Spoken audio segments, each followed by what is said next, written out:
Үзэгч та бүхэндээ амралтын өдрийн мэндийг хүргэе. Үзэгчдийнхээ эрүүл мэндийн төлөө боловсрол олох мэдээллийг орлогох зорилготой байдаг. Эрүүл амьдрал нэвтрүүлгийн маань шинэ дугаарыг хэлэхэд бэлэн болсон байна. Тэгэхээр өнөөдрийн маань сэдв бол мэдээж ирчүүдэд маань зориулагдсан сэдв байгаа шүү дээ, тийм ээ. Төрөө булчирхайн өвчлөлттэй сүүл үед бас их ярих боллоо. Ялангуяа одоо энэ Facebook, сошиал орчин хөгжиж байгаатай холбогдуулаад олон төрлийн амд амьцын цурхал мэдээллүүдээс болоод хүмүүс маань эрүүл мэндээр хохирох тохиолдлууд их гарч байна.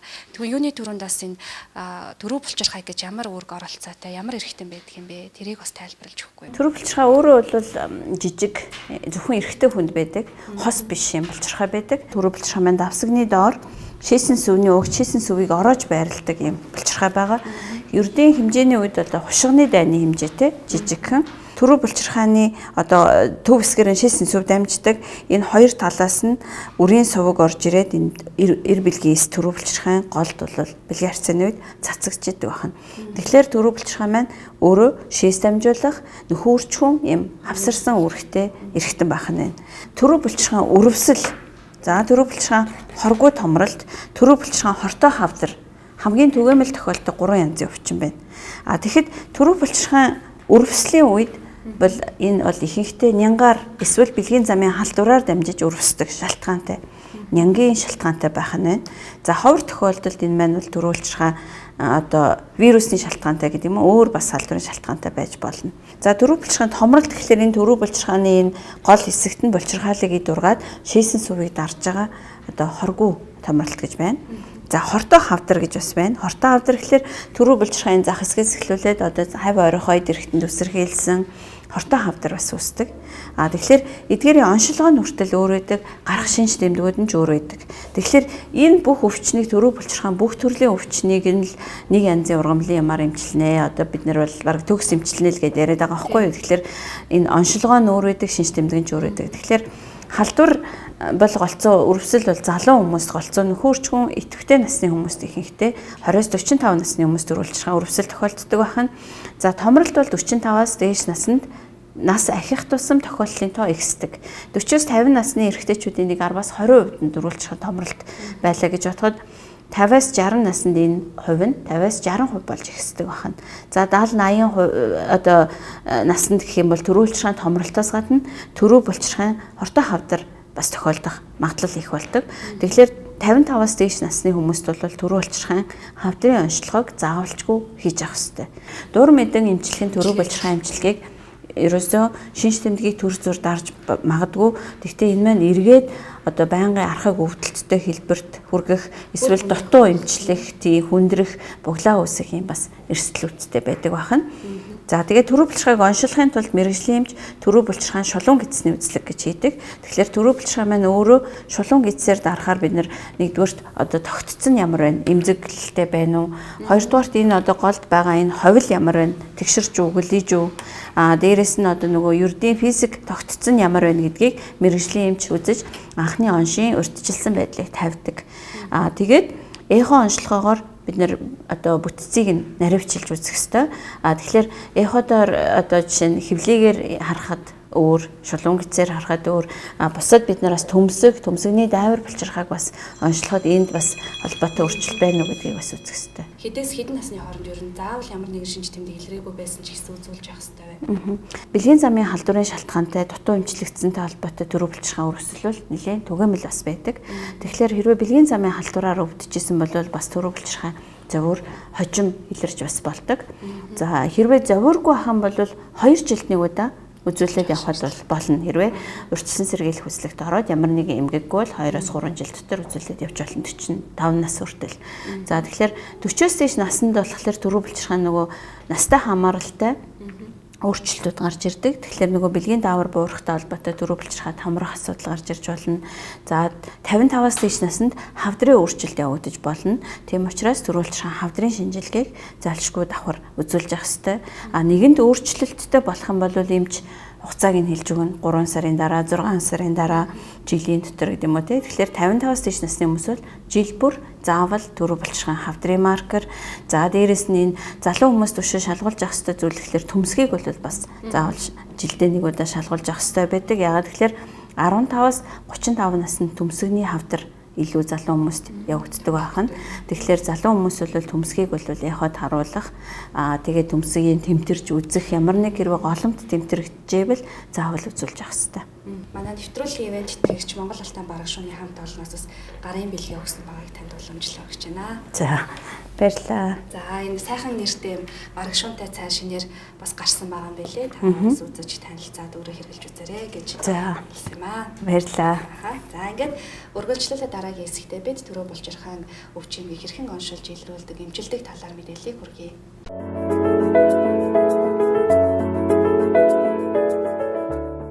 За энэ хэсэгт бол оншилгоо эмчилгээг та манай үзэгчдэд бас дэлгэрэнгүй тайлбарлаж өгөхгүй юу? Тэгэлгүй яах вэ? Мэдээж оншилгоо гэдэг зүйл маань энэ тухайн өвчин онцлог тавилангийн нэг ойролцоогоор 50-60% эзэлж байгаа гэсэн үг. Зөв оншилж зөв эмчилгээгээ хийх мэдээж хийх нь. Тэгэхээр оншилгоог хийхин тулд яаж хийх вэ гэсэн асуудал мэдээж гарч ирнэ. Мэдээж үйлчлүүлэгчтэйгээ тухайн одоо үйлчлүүлэгчтэй ярилцсан гэдэг нь тухайн зовир шаналгаагаа бид нэр хэр төвшөнд үнэлэх нь нэгдүгээрт үнэлнэ. Дээрээс нь эндээсээ эмчмэн өөрөө ямар өвчин эмгэг байх боломжтой вэ гэдгийг тодорхойлно. Эндээсээ үргэлжлүүлээд бид бүхэн одоо юу гэдэг дотор шинжилгээгээ боловсруулах нь шүү дээ. Эдгээр бүгдийг онцлоход хамгийн чухал шинжилгээний буюу багжин шинжилгээ гэж байдаг. Багжин шинжилгээ бол хүн болгон сайн мэддэг. Эхоны аппарат монголчууд бүгдээрээ маш сайн мэддэг байгаа. Энэ дээр юу үздэг юм бэ гэдэг талаар ерөнхийдөө манай дүүргийн эмчнэр ч юм уу бус эмчнэр юу үздэг гэхээр ер нь хэвлэлийн цуллаг 5 цул гэж ярьдаг тийм ээ. Тэр их нэг хвчлэн үздэг болохоор яг төрөв булчирхайг нарийн яаж үзэх вэ гэдэг тал дээр мэддэг ч гэсэн хүмүүс нь бас нэг үзүүлдэггүй, мэддэггүй гэж болох нь. Эхо шинжилгээг авахын тулд үйлчлүүлэгч маань мэдээж тавсгандаа шээстэй байх хэрэгтэй. Хоёрдугаарт хоёр төрлийн аргаар хөвдөж болох нь. Нэгдүгээрт нь хевлигээ буюу одоо хүний дээшээ харуулж байгаад үзэх нь шүү дээ. Хөвдүүлж байгаад үзэх нь. Нөгөөт нь болохоор шулуун гэцээр үзэх нь. За тэгэхээр мэдээж толгой дараалан хүн болгон шулуун гэцээр үзэх үзэхгүй гэж асуудал гарч ирнэ.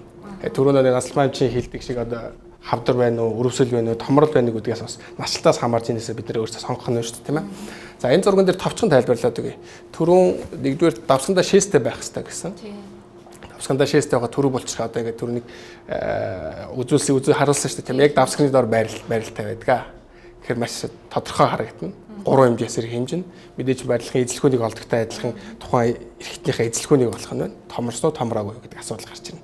Энэ болохоор давсгандаа бага зэрэг шээстэй байхад үтсэн зураг байх нь байна. Тэгэхээр энийг харьцуулахад бол зураг нь бол маш хүрээн маань сайн харагдахгүй байна гэсэн үг. Тэгэхээр нөө давсгандаа шээстэй байх гэх учир маань энэ байх нь байна. За дараагийн дээдлийн хоёр зураг юу гэхээр шулуун гэцэр харсан зураг юм байна. Шулуун гэцгээд бодохоор зарим хүмүүс одоо манай Монгол эрхтэйчүүд хөвлийн тархалтай байдаг тийм ээ. Тийм учраас одоо хөвлийгээр харахад тархалтай байхад тэр олон өөхний давхаргыг нэвтэлж харахын тулд жоохон төвөгтэй байдаг. Тэгэхээр нэг өндөр настай хүмүүс ч юм уу боломжтой осууд нь болохоор энэ шулуун гэцэр хардаг гэж ойлгож болох юм байна. Шулуун гэцэр харахад хэмжээ маань маш ойрхон. Одоо энэ даачгаас шууд л ингээл харагдана гэсэн үг. Төрөв булчирхай маань шууд харагдаад илүү сайн харагдана. Хэмжээ маань яг тоочны гарна гэсэн үг байхгүй. Тэгэхээр бид энэ дээр онцлогоо хийхэд маш их чухал төхөмтэй болно. Мэдээж энэ дээр мэдээж эрхтний бүтцийг үзэхээс гадна ямар нэгэн шохоожилт одоо юу гэдэг ойлгахаг юм уу эсвэл буглаа байна уу гэдгийг яхаагаар эхний байдлаар онцлох юм байна. Тэгээд үүний дараагаар дараагийн онцлогоонуудад цусны шинжилгээ авах уу, бактериологийн шинжилгээ авах уу гэдгийг ялган онцлсны дараагаар эмчилэгч нь одоо оншоо зөв тавих нь шүү дээ. Оншоо зөв тавьсны дараагаар мэдээж энэ олон улсын стандарт нийцсэн эмчилгээг одоо хамгийн түрүүнд л явах нь шүү дээ, тийм ээ. Одоо жишээ нь хавдар бол ийм эмчилгээг авъя. Өрөөсөлж болох юм бол тийм эмчилгээ явъя. Томрол байх юм бол ийм эмчилгээг явж эхлэе гэж ойлгох байна. Одоо ямар шинж тэмдгүүд ер нь илэрхүү жишээлхэд одоо залуу хүмүүсийн хувьд бол ялангуяа тэр бүр өөрийгөө тоодоггүй тохиолдол байдаг шүү дээ. Үндсэн 3 хам шинж буюу нэгдүгээрт нь баг арцны өвдөлт хам шинж гэж болно. Буй цаваар өвдөн, төмсгөөр өвдөн, одоо давсган дээр хөндөрүүлж өвдөн гэж болох нь байна. Дээрээс нь шээсний хам шинж. Шээсний хит мэдрэгчлийн хам шинж буюу ойр ойрхон шээж болох нь байна. Шээсээ барьж чадахгүй шүн шээх, шээсмээ салаалах, тасалдах гэдэг юм уу. Их мэдчлэн шинж тэмдэг. Дээрээс нь бэлгийн үйл ажиллагаатай холбоотой хямрал гарчиж болно. Одоо түргэн дур тавьдаг ч гэдэг юм уу, тийм ээ. Нөгөө хоёр шинжлэмийг илэрхгүй хэрэг түргэн дур тавиадаг. Яахаа мэддэг, хэн таанхаа мэдхгүй бас хүмүүс орж ирэх тохиолдол бий. Энэ гурван маань өөрөө бас илэрхгүйгээр явдаг хүмүүс байх нь шүү дээ. Тэгэхээр хүний өөрийнх нь физиолог цаанаас ирсэн удамшлын мэдээлэл тэр эмийн шингээлч гэдэг юм уу эсвэл илэрж байгаа шинж тэмдэг хүн бол өөр шинж тэмдэг хэлэв. Тэгэхээр хүн болгонд тороод толгой дараалан адилхан шинжилгээ авах албагүй байна шүү дээ. Тэгэхээр өөрөөр шинжилгээнийг авах нь. Гэхдээ үндсэн шийдэн шинжилгээ маань бол хөдөлшгүй байх хэрэгтэй зүйл байгаа. Тэгэхээр талмын эмчт хэлж байна, насалмаа эмчт хэлж байна. Хамгийн гол нь хүн бүр одоо өөр онцлогтой хүн болгоны одоо өвчин юм илэрж байгаа шинж тэмдэг гэх мэтчлэн олон зүйлүүд нь бүгд өөр өдөг учраас хамгийн гол нь үзэж байгаа үзэгчид маань мэрэгжлийн эмч эмнэлгийн байгууллагаас хандах хэрэгтэй. За бид өнөөдөр бол түрүү булчирхайн өвчлөлийн талаар бас үзэгч та бүхэндээ зориулаад мэдээлэл хүргэж байгаа. Тэр дундаас ам дамжиж яригдаж байгаа гадуур одоо олон төрлийн бэлтгэлүүд бас их байна. Энэ дээр бас эмчхүний хувьд тас зөвлөгөө өгөх зүйтэй хаа гэж бодож байна. Хэвчлэн урамлын гаралтай зүйлүүд үүдэг. Түрүү булчирхаа ч юм уу бэлгийн үйл ажиллагаа ч юм уу тэрийг дэмжих үйл ажиллагаатай зүйл байдаг болохоос биш тэрийг мань 100% алга болох уугүй юу гэдгийг онцлогооноос шалтгаалах нь байна. Мянга одоо өвчтөй ч юм уу бактерийн гаралтай өрөвсөл байгаа үед нь өрөвслийг нь дарахгүйгээр мянга цаанаас нь эмчилгээ өгөөл явах юм бол ямар ч нэмэргүй л гэж ойлгох хэрэгтэй. Тэгэхээр сайн онцлуулаад үгүйсэхгүй ерөөсөө тэр нь гол нь баталгаатай судалгаа ерөөсөө байдаг болохоор тэнд нэг сайн баталгаатай энийг хэрэглэж болно гэж баталгаатай хэлж чадахгүй л гэж хэлмээр байна. Тэгээ мэдээлэл хүргэсэн цалмын эмчтэй маш их баярлалаа. За үзэгчдийн маань хувьд бол нэвтрүүлгээ үргэлжлүүлж үзээрэй. За бид нэвтрүүлгийнхаа зочин ярилцлагыг үргэлжлүүлэх болно. За баярлалаа. Эрчүүдийн асуудлыг ингэж шийднэ. Түрүү булчирхан өрөвсөл, бэлэг эрхтний хөвчрөл, чадвархыг нэмэгдүүлнэ. Чангар Витапрост бүх эмийн сангуудаар. Үзэгч та бүхэндээ эрүүл амьдрал нэвтрүүлгийн зочин ярилцлагын болонгаа үргэлжлүүлэх хүргэж байна. Эхний хэсэгт бол би түрүү булчирхан өвчлөлийн талаар Адам эмнэлгийн мэрэгжлийн эмчээс та бүхэндээ уулзаж сонирхуулсан байгаа. За тэгэхээр эдгээр одоо өвчнөд бол мэдээж хамгийн гол нь онцлогоо эмчилгээ маш чухал байгаа гэдгийг үзэгчд маань ойлгосон баг. За зарим тохиолдолд бол иргэд маань эмчит үзүүлэх боломжгүй хөтэй гадаа гэдэг ийм тохиолдлууд бас байдаг шүү дээ. Тэгвэл жоргуугаар олгогддог эмийг бас үзэгч та бүхэндээ бид энэ удаагийнхаа дугаартаас онцолж хүргэх гэж байгаа маа. Тэгэхээр миний урилгаар shtadaok фармын эмч төлөөлөгч Одон Туяас ирсэн байгаа. Энэ өдрийн мэндийг хүргэе. Сайн байцгаана та бүхэнд энэ өдрийн мэндийг хүргэе. Аха. За тэгэхээр бид өнөөдөр бол нэвтрүүлгийнхаа үзэгчдэд түрүү булчирхаан талаар мэдээлэл өгсөн байгаамаа. За тэгэхээр энэ Vitaprost гэдэг энэ хүү юм бэлтгэл маань бол shtadaok фармын оруулж ирдэг юм бэлтгэл байгаа шүү дээ, тийм ээ. Ер нь ямар орц найрлагатай бүтээгдэхүүн ямар тохиолдолд хэрэглэх хэрэгтэй гэдэг юм бэ? За Vitaprost маань болохоор залуу бүхэн түрүү булчирхаанаас гаргаж авсан полипептид байгаа. Тэгээ Vitaprost нь болохоор шахамлаар болон лаа хэлбэрээр 4 төрөл байдаг. Тэгээд эхний ээлжинлэн Vitaprost плюс нь болохоор архаг ба зочин ангийн төрөө булчирхаан өргөслөө үед хэрэгэлдэг. За дараагийнх нь болохоор Vitaprost Forte бол төрөө булчирхаан архаг өргөслөө хоргоо хавдар томрлын үед хэрэгэлдэг байгаа. За дараагийнх нь болохоор Vitaprost энгийн байгаа. Энэ болохоор төрөө булчирхаан архаг өргөслөө үед хэрэглэнэ. За тэгээд мөн уухаар нь болохоор энэ эмнүүдтэйгээ мөн давхар хавсарч хэрэглэж болно. Эдгээр бүгд ийм бэлтгэл юм уу тийм ээ? Шулуун газараас хэрэглэнэ гэсэн үү? Зөвхөн энэ болохоор Vitaprost энгийн нь болохоор эмийн хэлбэрээр бусад Vitaprost Forte Plus нь болохоор лаа хэлбэрээр байгаа. Тэгэхээр хамгийн гол нь бид нэвтрүүлгээрээ энэ эдгээр эм бэлтгэлүүд маань жоргуугаар олгогддог гэдгийг бас онцолж танилцуулж байгаад үзэгчд маань ойлгох хэрэгтэй хаа гэж бодож байна. Жоргуу эм гэж юу нь яг бас юу хэлж байгаа юм болоо. Ер нь үзэгчд маань одоо жоргуу яралтай тохиолдолд Vitaprost-ыг аваад хэрэглэлээ гэхэд хэдий хэрэг хугацаагаар ямар давтамжтайгаар яаж хэрэглэх хэрэгтэй вэ? Vitaprost Plus нь болохоор жоргуу олгодог. Элдв гаж нөлөө багтай. Тэгээд Vitaprost-ын болохоор эмчилгээ нь гэвэл төрөө булчирхаан архаг өргөслийн үед болохоор 10 хоног, бэлгийн үйл ажиллагааг сайжруулах зорилгоор болохоор 20-30 хоног, төрөө булчирхаан архаг өргөслийн гаралтай 2 дахь өргүүдлийн үед болохоор 3 сараас хүртэл хэрэгэлдэг байгаа.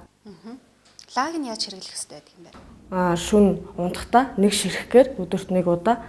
Тэгээд шахамлын нь болохоор өдөрт өглөө оройд 2 удаа хэрэглэнэ. Ямар нэгэн хориглох заалт гэж байдгүй ямар хүмүүс хэрэглэхэд тохиромжтой вэ? За насны хувьд бол 25-аас 30 насны эрчүүд болохоор энгийн Vitaprost-ыг тэгээд 40-оос дээш насныхан 30-аас дээш насныхан болохоор Vitaprost Plus буюу Vitaprost Forte 2-ыг илүү зөвлөдөг байгаа. За тэгэхээр бид нэвтрүүлэгтэй холбогдуулаад бас жоргуугаар олгогддог Vitaprost эмийн талаар мэдээлэл бас үзэгчтэй хүргэж байна. Эдгээр эмийг ер нь хаанаас худалдаж авах боломжтой байгаа лээ? За Vitaprost болохоор ер нь бүх эмийн сангуудаар худалдаалагдж байгаа. Тэр дундаа болохоор Mons, Az, Ento гэдэг бүх эмийн сангуудаар худалдаалагдж байгаа. За мөн үзэгчдэд сануулад хэлэхэд Vitaprost Plus дээр бол бас хямдрал зарласан байгаа гэдгийг эмч төлөөлөгч манаас та бүхэнд хэллээ. Тэгэхээр үзэгч та бүхэн эмчилгээний зорилтоос гадна бас бэлгийн дур хүслээ нэмэгдүүлэх, за энэ үйл ажиллагаа сайжруулах зорилгоор бас Vitaprost-ыг хэрэглэх боломжтой юм байна шүү. Ингээд бидний урилгыг хүлээн авч нэвтрүүлэгт маань оролцож мэдээлэл өргөсөн маш их баярлалаа. Баярлалаа. За Eruul амидral нэвтрүүлгийн маань энэ удаагийн дугаар үзэгч та бүхэндээ тэр дундаа эрэгтэйчүүд та бүхэнд зориулан төрөв булчирхаан талаарх мэдээллийг хүргэлээ. Нэвтрүүлгийн доовор гарч авцаар та бүхэндээ дахин сануулж хэлэхэд дэлгэрэнгүй мэдээллийг авч бас өөр тохирох зөвлөгөөг авах боломжтой байгаа шүү. За ингээд нэвтрүүлгийнхаа зөвлөгөөний болонтой үргэлжлэл хамтаарай. Эрчүүдийн асуудлыг ингэж шийднэ. Төрөв булчирхаан үрвсэл, бэлэг эрхтний хөвчрөл, чадварыг нэмэгдүүлнэ. Чангар Vitaprost. Бүх эмийн сангуудаар үе мөчөөрт нь хатгаж өвдөж зовоогод байна уу? Хандрагсид. Үе мөчийг хөдлөгн өвчин намтаж нөхөн төлжүүлнэ. Хэрэглээд үз. Бүх эмийн сангуудаар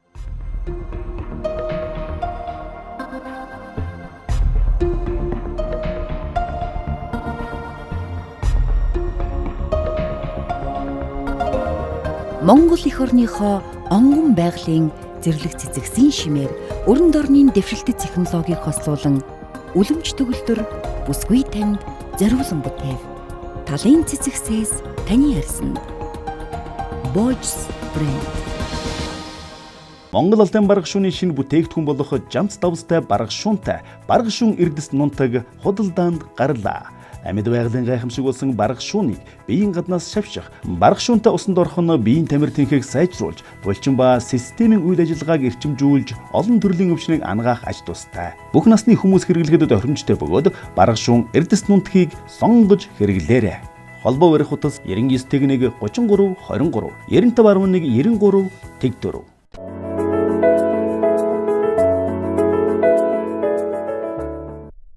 За миний урилгаар Eruul Med International компани болон буу минерал эмнэлгийн зөвлөх эмч клиникийн профессор Гоцор эмч минь өнөөдөр оролцож байгаа. Өнөөдрийн мэндийг хүргэе тань. Баярлалаа, өнөөдрийн мэндийг хүргэе. Тэгэхээр орчин үеийн ангаах ухаан бол одоо цаг тутамлан өөрчлөгдөж шинжлэгдэж байна шүү дээ, тийм ээ. Шинэ ололт амжилтуудаас нь бас та хаваалцахгүй юу? Ер нь бол одоо 21-р зуунд шинжлэх ухаанд гарсан том нээлтүүд квант физик, торцын орон, голограмм гэд энэ бүгд бол ангаах ухаанд одоо маш чухал шинэ ухаалтгыг оруулж ирэх болсон юм. Энэ юу юм гэхтэй зэрэг ерөөсөө одоо том эрдэмтэн дэлхийн том Альберт Эйнштейний энергийг хадгалах тухай хувирах хууль энэ бол хүн дээр одоо зайлшгүй байггүй илтгэх хусныг бол гаргаж тавьж байгаа. Хүн гэдэг бол нэг хэсэг нь махан бодис гадна энерги бий гэдэг байдаг юм байна гэдэг бол хүлээн зөвшөөрч ангах ухааны шинжлэх ухаан. Ер нь энерги гэдгийг бол энерги бий гэдгийг бол засахгүйгээр энергийн бие эвдэрч гэмтэж байж сөрөг энергийн бөөгнөр л одоо өвчин үстэй өвчин болдог гэдгийг үзэж тэгж үздэг болсон.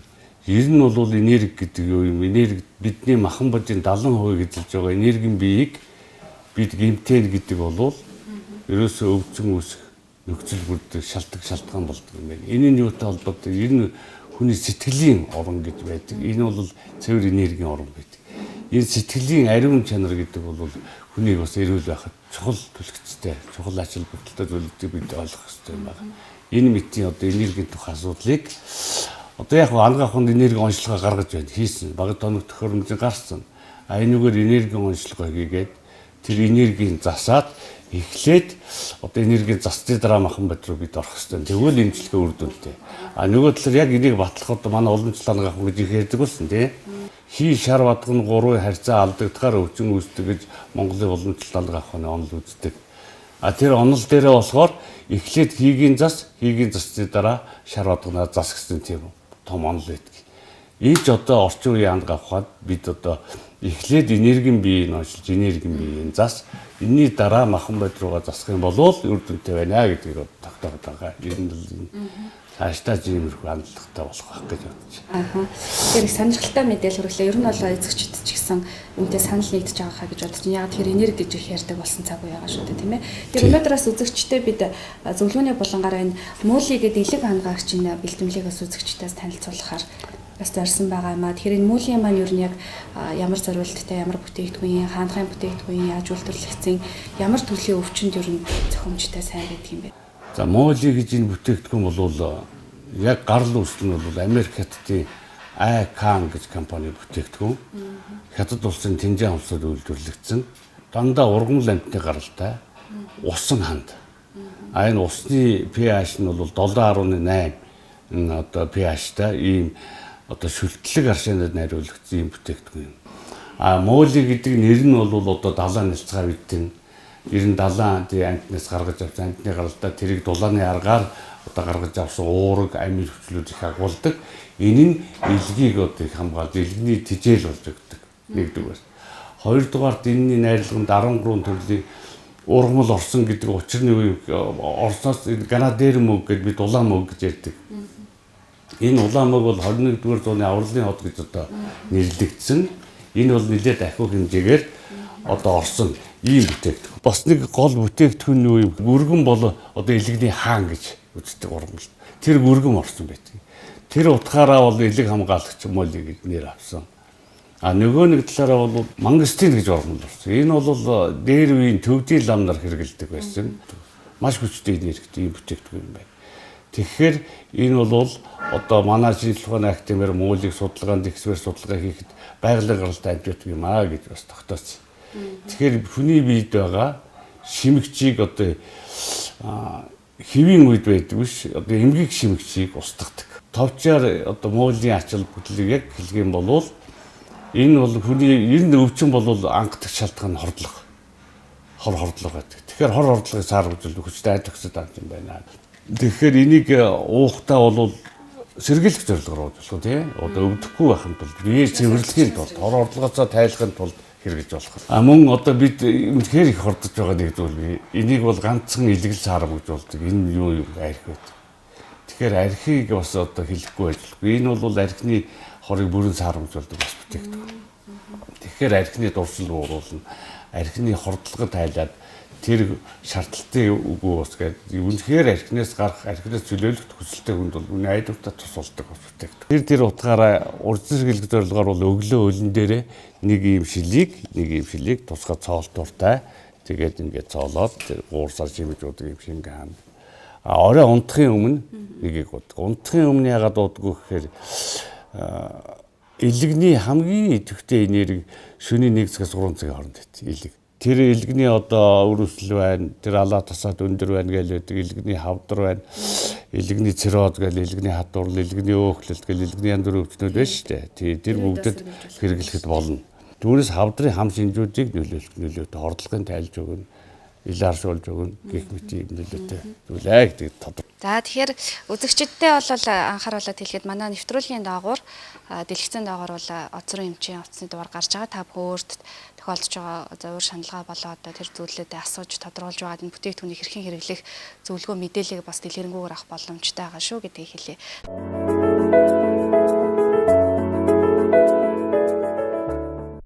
Солонгосын ихтэй сургуулиудын 2018 оны хамгийн сүүлийн экспо. Боловсрол сургалтын чиглэлээр Монголд номер 1 Eruul компани нь 12 дахь удаага боловсролын экспого зохион байгуулах гэж байна. Экспоны үеэр Eruul компани зүгээс сурлагын голч дүнгээс хамааран 300,000-аас 1 сая төгрөгийн тэтгэлэг олгоно. Мөн хонжуурт цуглаа явагдах бөгөөд хонжуурт сургалтын төлбөрийн 50-аас 100% тэтгэлэг, онгоцны билетийн хөнгөлөлт, өргөцсөн сургуулиудын гарын бэлэг зэрэг олон сюрприз таныг хүлээж байна. Экспо 2018 оны 10 дугаар сарын 19, 20, 21-ний өдрүүдэд Blue Sky Tower-т зохион байгуулагдана. Эрчүүдийн асуудлыг ингэж шийднэ. Түрүү булчирхан үрвсэл, бэлэг эрхтний хөвчрөл, чадварыг нэмэгдүүлнэ. Чангар Витапрост. Бүх эмийн сангуудаар үе мөчөөрт нь хатгаж өвдөж зовоогод байна уу? Хандрагсид. Үе мөчийн хөдлөг нь өвчин намдааж нөхөн төлжүүлнэ. Хэрэглээд үз. Бүх эмийн сангуудаар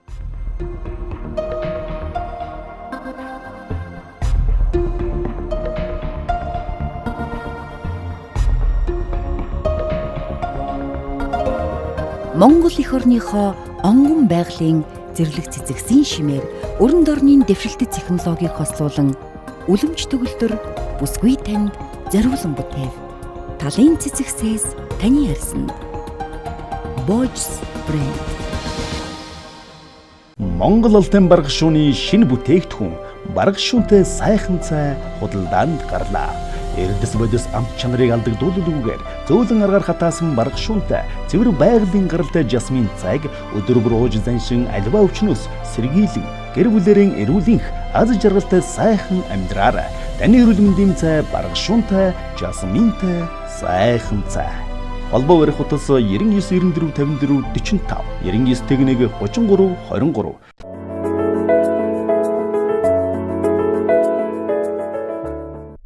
Бид үзэгч та бүхэнд өнөөдөр эмэгтэйчүүдийн өдрөөний булчин чангалах лазер эмчилгээ болоод PRP эмчилгээний талаар мэдээллийг үзэгчдэд өргөхөөр бэлдсэн байна. Өдрөөний лазер эмчилгээг Монголд анхлан оруулж ирж байсан ийм түүхтэй эмнэлэг байгаа. Тэгэхээр энэ өдрөөний лазер эмчилгээ гэдэг нь ямар эмчилгээг хэлж байгаа юм бэ? Үзэгчдэд маань мэдээллийг хүргэхгүй юу? Өдрөөний лазер эмчилгээг бол голцоо одоо орчууд эмэгтэйчүүдийн шээс дараалал асуудал шүү дээ. Энэ бол манай эмэгтэйчүүдийн сэтгэлийг яахын аргагүй зовоосны асуудлын нэг аа. За энэ өдрөөний лазер эмчилгээ маань ер нь лазерын технологийн дэвшлиг болмоос анх одоо Европт дахина Италид анх үүссэн байна. Одоо энэ олон улсын лазерын эмчилгээний академийн судалгаагаар 96-аас 98% үр дүнтэй гэж тогтоогдсон энэхүү эмчилгээг судлаж анх оруулж ирсэн. Одоо хийсэн дээрүүдээ 5 жилийн үрийг үзэж байна. Эмчилгээ маш их үр дүнтэй. Завг эмчилгээг бол жил хагасны зайтай 3-4 удаа яваад нэг курс эмчилгээ болдог. Эмчилгээгээ курсээр явж ижил эмчилгээний үр дүн бол ямар ч эмчилгээнд дөрвөл илүүтэй харагддаг шүү дээ. Тэрийг бас манайхан сайн ойлгох хэрэгтэй.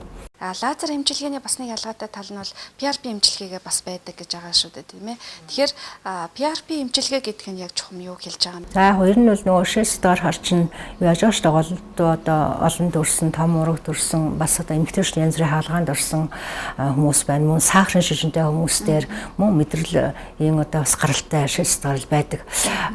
Насны бас хамааралтай. Бага арсгийн оролын булчингууд холбоосууд ингээд сулардаг байхгүй олон төрөх том урагт төрүүлэх юм чинээгээр тий нөгөө мөн төрөлтийн болмоос хярсан маань урагддаг тийм ээ манай хүчж мэдж байгаа тий хярсан урагдахаар нөгөө хүнд юм өрөх ханаар натах гүүж харих зэрэгт бол нөгөө хэвлийн хүндийн дотоод даралт ихсдэг байхгүй тэрнтэй холбоотойгоор шээс сатаардаг юм байгаа. Энэ эмчилгээг хийснээр өтрээ маань булчингийн төвшөнд ингэж эсийн төвшөнд чангарна. Жишин зарлуу коллаген эсүүд, шиг төрүүлэгч эсүүд үүснээр мөн дотор талын салст маань 100% ингэж гуйж ингэж шинчлэгдэх юм аа. Мөн өтрээний одоо нийт хүндий арын хөхрөөний хамтаар агшиж ингэж нарийсж ирнэ. Өтрээний амсар маань өөрөө бас бариу жижигхэн нарийсж ирнэ. Төрөлтийн болмос нэг бэлгийн уруулын эргэн тойрон хэрсэн орчмоо ингэж харлаж бараантаж нөсөөждөг. Тий. Тэрийг бас улаан ягаан тийм ээ мөнгө төрөхт нь бий болох зорилгоор бас лазер хийж байгаа. Энэ дээр нэмээд PRP эмчилгээ хийж өгч байгаа маань сүүлийн үед. За PRP эмчилгээ маань бол одоо өтрөөний дотор орчинд тийм шүү дээ. Тэгэхээр нөхөн сэрэх одоо бас одоо эмэгтэй хүний бэлгийн одоо энэ нөхрөөний гоо сахан маань арсны залуу байдал нөлдөг. Тэгэхээр бол эмэгтэйчүүдийн тэр асуудал шийдэхэр бас хүний залуу сайхан байдал гадна төрөхөд нөлөөлөх нэ шүү дээ. Уг нь бол лазер эмчилгээ, PRP эмчилгээг хамтд нь хийвэл илүү их чухал. Тий үр дүнтэй тий эмчилгээний үр дүн дэмжиж өгнө, нөхөн сэрэх процессыг сайжруулна, залуу байдлын дээшлүүлнэ. Тий тэгэхээр эдгэрэлт үр дүнгийн бас дэмжиж өгнө. Тэгэхээр манайха өтрөөний лазер эмчилгээндээ орсон хүмүүстэр PRP эмчилгээгээр хэлэх сонирхолтой хүмүүс байвал уг PRP эмчилгээг маань өнгөө одоо 5 хүнд бэлэг барьж хийж өгч байгаа. Тэгэхээр ер нь хэдэн насны хүмүүс ирж энэ эмчилгээнд хамрагдвал боломжтой. Заавал одоо тэр шинж тэмдэг илрээгүй ч гэсэн өмнө урьдчилан сэргийлж болох уу? Болно шүү дээ. Ер нь тий болно. Нөхөн уурч хүн бүх насны эмэгтэйчүүд төрсөн төрөгүй ямар ч насны эмэгтэйчүүд орж болно. Ер нь төрсөн дараа бол залуу эмэгтэйчүүд бас нөгөө бэлгийн мэдрэмж тааламж ус жахан муухан болчдөг шүү. Тэрийг сэргээх маягаар хэрэгжилж болно. За мөн тэгээд бэлгийн одоо таашаал мэдрэмжийг шүү хүн өөртөө болон бэлгийн харилцагчтай хамт мэдрүүлнэ шүү дээ. Тэр мэдрэмж багасах тэгээд дээр нь одоо шээс сатгаарлалыг эмчлэхэд гол одоо үүрэг оройлтой эмчилгээ маань эмчилгээ байгаа. За тэгэхээр эрүүл амьдрал нэвтрүүлгийг үзэж байгаа үзэгчтэй хандаад хэлэхэд зуны эмэгтэйчүүд мэрэгжлийн арс гооцлын эмнэлгээс бас нэг урамшууллыг зарласан байгаа гэсэн шүү дээ тийм ээ. Эмч маань түрүүн бас дурдаад өнгөрлөө. Ингээд нэвтрүүлгийг үзэж байгаа үзэгчтэй хандаад танай эмнэлгийн зүгээс гаргасан энэ урамшууллыг бас дахиад хэлж өгөх зүйтэй хаа гэж бодож байна. За манай одоо бүх насны эмэгтэйчүүд одоо эмэгтэйчүүдийн лазер эмчилгээнд хамрагдаж болох нь шүү дээ. Төрсөн төрөөгүй ахмын насны хүмүүс ялангуяа ахмын насны бол ингээд шээст гардаг маш их зовоож идэг тэр асуудал тийм ээ. Тэгээ ээжимээ нартай эмчилгээ хийлгэж болох нь сүүлийн үед бол энэ эмчилгээгээ PRP эмчилгээтэй ослон явуулж байна. Хэрвээ тухайн хүн маань энэ шест гарлын бол эмэгтэйчдийн одоо энэ лазер эмчилгээнд ороод хажуугаар нь PRP эмчилгээ хийх хүсэлтэй бол бид PRP эмчилгээг нь үнэгүй хийж бэлэг барьж өгч байгаа. За эрхэм үзэгч та бүхэн ч гэсэндээ энэхүү боломжийг алдахыг хүсэхгүй байхаа гэж бодож байна. Тэгэхээр энэ боломжийг та бүхэнд олгож байгаа 100 эмэгтэйчүүд мэрэгчлээс гоцлон эмчилгээ та бүхнийг хандаарай гэж зөвлөж байна. Ингээд зөвлөгөө хүргэсэн тул эмчтэй маш их баярлалаа. Дараагийн нэвтрүүлгээр үзэгч та бүхэн дээрээ уулзъя. Түр баяртай.